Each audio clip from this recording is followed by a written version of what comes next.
Alrighty, here we are back. I'm trying to knock out a lot of videos before something in my personal life comes up here, so the videos are going to be coming out a little quicker for a bit, and then they are going to slow down for a bit. So, just letting you know, if you're a long-time viewer, you'll notice. If you occasionally pop in, yeah, you probably won't, but like I said, if you're long time and consistent, you shall probably, I know it doesn't sound like a lot, but it is for me personally, you'll probably see me go from about 1 a week to 2 for about a month probably. I know you're thinking, how much more work is a 120-minute video or a 130-minute video? Once again, it's mostly not time, it's mostly the matter of energy and silence, which I will be afforded some of that in the next week or two here, hence why we will be banging out videos, and then we'll subside there for a little bit, and then we'll hop right back on that content train. We won't ever have a time period where no videos come out, but I do want to kind of give a nice little barrage and storage. So I'm just letting you know that enjoy it while it lasts. I will be going back to about 1 a week in the very near future here, so just enjoy it. We're in for a good time. I am gonna just be mainlining the cove until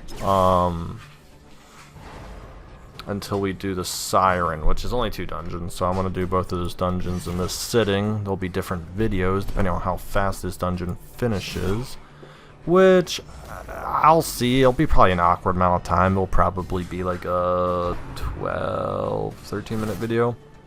I'm gonna really... Sorry, my dog's doing something weird. I'm really gonna skip, jeez. My dog just fried my brain. I just don't say anything. Oh yeah, I'm probably gonna skip like the initial like Excel setup, just to save a few minutes. I'll do it out in Excel. We'll get it. I'll do the items, and then you'll see the party. I'll still say the names out loud if you're obviously like listening in the car or something, where you know, you just can't be constantly looking at your computer screen, whatever have you. I'll say the names out loud. I won't be like, behold, because maybe you're on the phone. It's a little harder to see. But other than that, I'm not gonna do the 3 or 4 minutes where I think every episode. We're just gonna try to turn out shorter videos on a more frequent basis.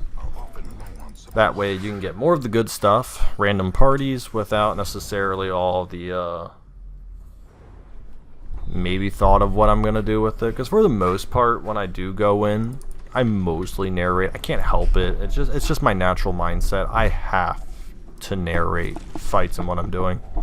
Anytime I ever really try to talk about something else, it just dilutes right back into, dissolves, whatever you want to call it, right back into what's happening in the game. I just, for some reason, cannot pull myself away from narrating fights. It's just, I see it, I say it. That's why I've made a bunch of guide videos, why I've done all of it over the years. It's just in my blood to make videos and content and talk about what the heck's happening on screen here, so you can have an enjoyable time or understand what is happening within the game. So, like, with all that said, that's why my favorite parts is to talk and ramble, and this is probably the longest I've ever gone without completely narrating a fight, completely contradicting said point I just made. But humans are full of contradictions. What do you want? I probably could have gotten rid of the key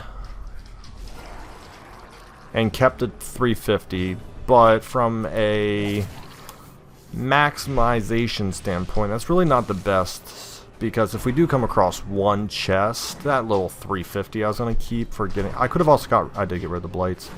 Bandages, just because we don't have reliable heals, I want to keep it just in case we accrue some decent bleed. I don't think we would get enough bleed to justify keeping 5, but once again, you have to get rid of all of them. You can't just keep 1. So we had to sadly get rid of 1.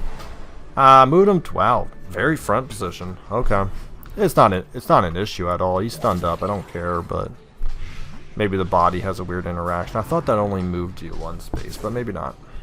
Or maybe it skips the bodies in the programming and then obviously skipped in front of them. I don't use the bounty hunter a whole lot, therefore I don't really get involved with the shuffle mechanic or the... It is shuffle, right? Yeah, shuffle single. So yeah, I guess, yeah, it's shuffle, so theoretically, yeah, they could actually go anywhere, theoretically. I can't do anything. I'll flashbang him again. I'll at least stun him. Doesn't matter. He would have died. Yeah, hopefully we get... Yeah, say high end of damage. Nice. I could turn off the torch, but he got to go, not leaving me any time to consider if I should turn off the torch, so we didn't turn off the torch. I will, however, get rid of the torches now. I won't need the holy waters. I also could have...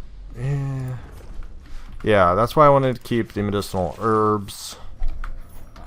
I think we're making most of the same. You never get rid of shovels. You never get rid of food until the very end. It's just, it's a no-no. You just don't do it. This is the potential last fight. I used the shovel to crack open that. I'm going to call it quits after that. If I get a scout and I see there's no fights ahead, we'll obviously collect loot. He's dead. No worried about him. Boom. We'll do that. Did not shuffle my party. Not that it matters horribly much, but, you know, at this point, it's just it's part of the Hidden SQuiDZ program. Sometimes 90% of the time we unshuffle the party, and the other 10 we just cook with what we have, whether it's better or worse, we're the same, because sometimes it really doesn't matter.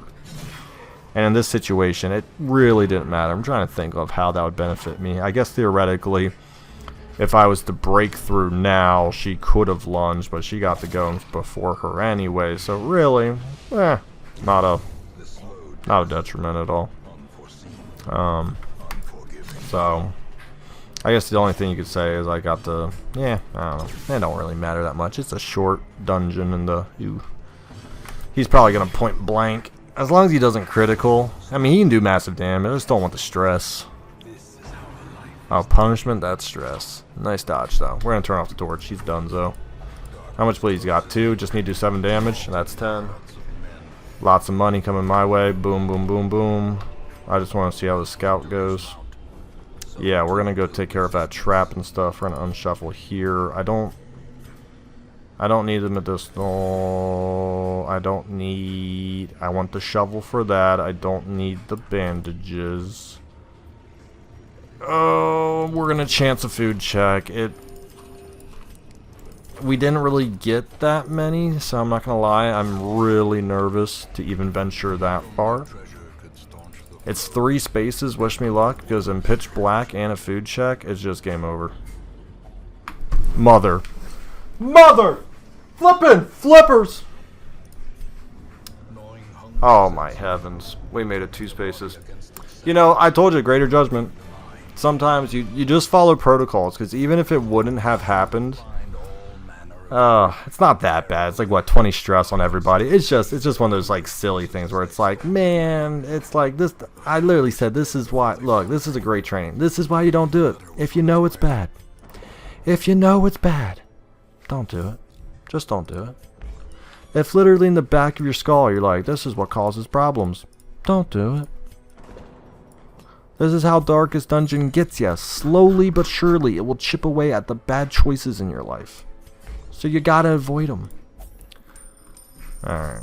It's like I said, it's honestly not that bad at all. It's just kind of funny. I was like, can we survive 3? And the funny thing was, I can't even do anything with that curio that was up ahead. But I literally could not see it. Because I would have stopped. If I would have saw the curio, I would have said, we don't chance it. We stop right here. But the problem is, we couldn't. We had to do the food check. Alright. We're going to pop into that medium room next in the cove. Let's see the party for the end of this video. And then we'll pop right on over. Alright, looks like we got a DOT central party here. We got a Plague Doctor, an Antiquarian, a Grave Robber, and a Houndmaster. I actually don't entirely mind this setup. It's a little shame that the Grave Robber, the Antiquarian... Well, you know what? We could lunge forward, sending her to 3rd position. That would get you to 2nd. So you know what? It's actually a pretty good party setup. We'll see in the next episode here.